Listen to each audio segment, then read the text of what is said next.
The paradox of vulnerability in security leadership. Because from a security standpoint, vulnerabilities are bad.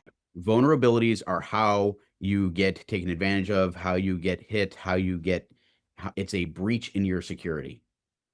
And your goal as a security professional is to mitigate all of the vulnerabilities that you can find. In the security world, that uncertainty and that risk is always viewed as bad.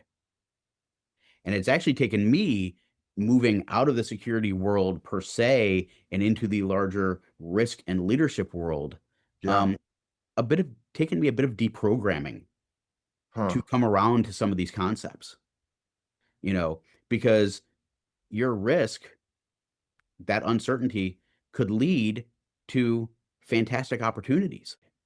And as a risk professional, the goal is really to see what you can do to engage those uncertainties, to figure out how to mitigate the uncertainty so you can chart a more clear path forward, and to mitigate your downside and maximize your upside.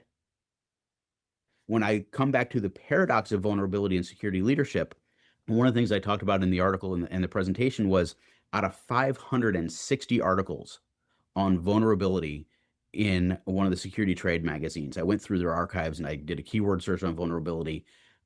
Only 6 of them talked about vulnerability as a leadership trait. It is truly ingrained in security professionals that vulnerability is bad, needs to be locked down, etc. But compare that to the outside world, corporate culture, leadership development, where vulnerability is part of emotional intelligence, which Mm. is a key theme to leader development. And a lot of it, and what I explain in the paper in the presentation, is that vulnerability is what leads to authenticity. Authenticity is one of the things that supports trust. And Mhm. trust is that wobbly table on which high performance teams rest.